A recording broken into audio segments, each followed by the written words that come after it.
Olá! Bom, hoje a gente vai explorar um sentimento. Um que talvez todo mundo conheça, mas, assim, de um jeito um pouco diferente, né? Não aquela solidão óbvia de estar sem ninguém por perto. É mais aquela sensação interna, sabe? De se sentir só, isolado, mesmo numa multidão. E para guiar a gente, temos um texto super importante da Melanie Klein, lá de 1963. Chama Sobre o Sentimento de Solidão. Nossa ideia aqui é entender como a Klein via a origem dessa solidão interna, buscando lá nas nossas primeiríssimas experiências de vida. Exato. A Klein, ela nos leva a olhar para as raízes bem arcaicas dessa sensação, sabe? Ela vai argumentar que essa solidão mais profunda está ligada a ansiedades muito primitivas, coisas que ela chama de ansiedades paranoides e depressivas, e que, de certa forma, todos nós carregamos, né? Em algum grau. Vamos ver como a relação com a primeira figura de cuidado, a mãe, ou o objeto, como ela chama tecnicamente, e os nossos processos internos de, tipo, separar e juntar emoções, como tudo isso molda essa experiência. Interessante. E a Klein começa diferenciando bem, né? Uma coisa é a solidão externa, outra é a interna. Isso, Essa interna, ela desvém de uma busca que não acaba nunca por um estado interno perfeito, mas que, na verdade, é inalcançável. exatamente. Uma busca que, segundo ela, já começa lá atrás, nas primeiras ansiedades do bebê. E como seriam essas primeiras ansiedades? Bom, ela descreve uma fase inicial, né? O que ela chama de posição esquizoparanoide. Isso seria nos primeiros meses de vida. O ego do bebê ainda é muito frágil, pouco coeso, e para se proteger de sentimentos que são muito intensos, conflitantes, assustadores até, ele usa um mecanismo chamado cisão. Cisão, tipo dividir? Isso, dividir, é como se ele separasse tudo em extremos, sabe? O seio da mãe, por exemplo, é totalmente bom ou totalmente mal. Os próprios impulsos do bebê são puro amor ou puro ódio, não tem meio termo ali. Entendi. Uma visão bem preto no branco. Exato. E a parte que ele sente como má ou agressiva, ele projeta, joga para fora, muitas vezes na figura da mãe ou do seio. Só que o medo de ser atacado por essa parte má que foi projetada, o que ela chama de ansiedade persecutória, esse medo continua lá dentro. E essa insegurança fundamental, essa desconfiança básica, para Klein, é uma das fontes primárias da solidão. Puxa. Quer dizer, essa divisão inicial, que até serve para proteger o bebê, já cria uma espécie de fragmentação interna, que deixa a gente inseguro e, de alguma forma, sozinho com nossos medos. Exatamente isso. Mas, felizmente, né, existe uma força contrária agindo também.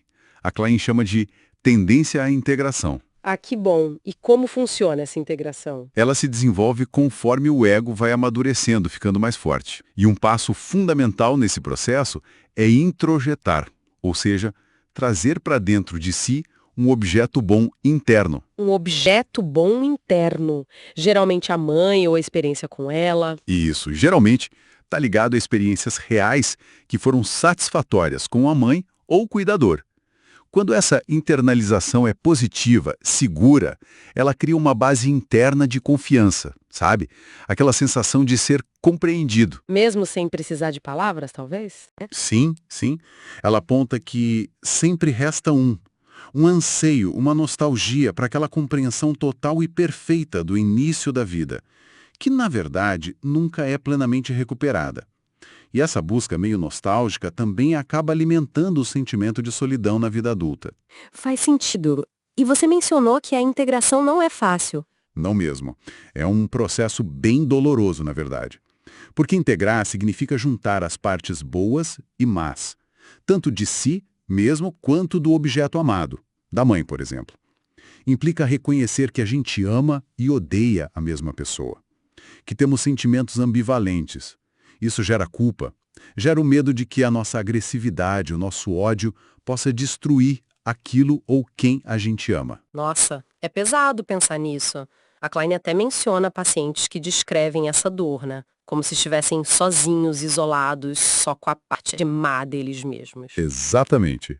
E como essa integração completa, total, é uma meta talvez inatingível, como ela sugere. Então a gente sempre carrega uma certa dificuldade em se entender por completo, em aceitar todas as nossas partes. Precisamente. Essa dificuldade em lidar com a própria complexidade emocional, com a ambivalência de sentimentos, acaba reforçando a solidão. Tem uma ideia interessante que Klein cita a partir de Bion, que é a fantasia de ter um gêmeo. Um gêmeo? Como assim? É um símbolo, né, desse desejo de encontrar aquelas partes de nós que sentimos como perdidas ou que não compreendemos direito. Uma busca por se sentir inteiro, completo, para superar essa solidão interna. Falando em partes perdidas, lembrei da identificação projetiva, tem a ver com isso também, quando a gente projeta partes nossas nos outros. Tem tudo a ver.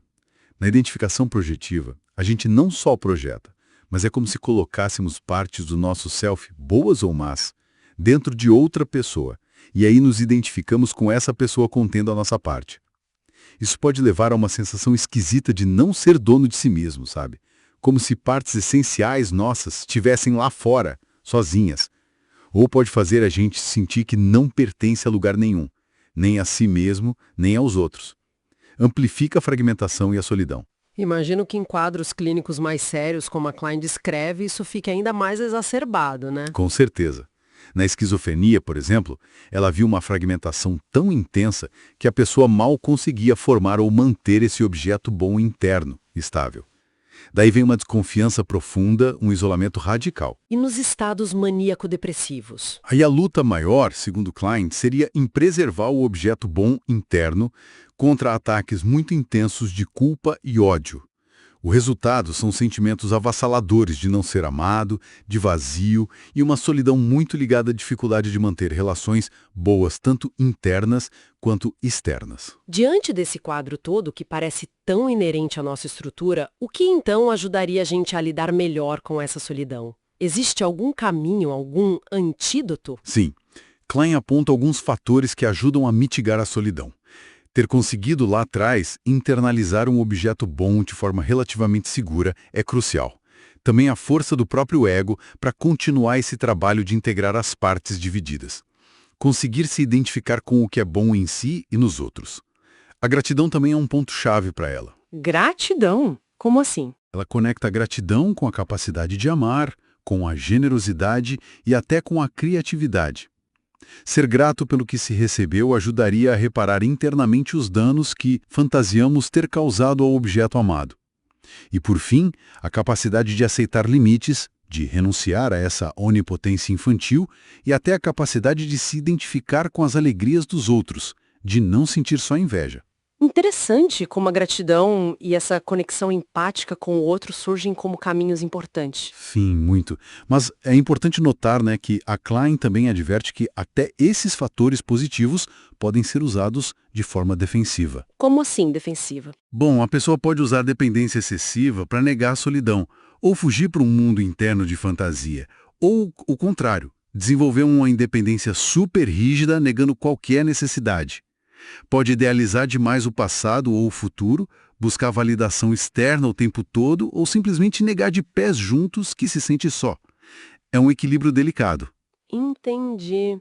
Existe sempre essa interação, né? O mundo interno colore como a gente vê o externo e as experiências reais, como a mãe reagiu ao bebê, por exemplo, influenciam de volta o mundo interno e o sentimento de solidão. É uma via de mão dupla. Exatamente. É um ciclo constante. Então, para a gente ir fechando, pelo que entendi da Klein, essa solidão interna não é bem um defeito a ser consertado, mas quase uma condição humana fundamental. É isso? Eu diria que sim. Ela está enraizada nessas ansiedades e conflitos bem arcaicos do nosso desenvolvimento psíquico. Tem a ver com nossa primeira relação com o mundo e com essa tarefa super complexa de integrar nossos impulsos de amor e ódio. E embora as influências externas possam piorar ou aliviar essa sensação, as fontes internas dela continuam lá, persistentes. Exato. E fica uma reflexão, talvez. A Klein sugere que a integração total, a resolução completa dessas nossas contradições internas, talvez seja uma meta inatingível. Sempre resta uma polaridade fundamental. E se a gente encarasse essa impossibilidade de resolução completa não apenas como uma falha que causa dor e solidão, mas talvez como parte constitutiva do que significa ser humano. Que interessante. Que novas perspectivas isso poderia abrir para o nosso autoconhecimento, para a nossa aceitação, tanto de nós mesmos quanto dos outros, com todas as complexidades que a gente carrega. É algo para se pensar.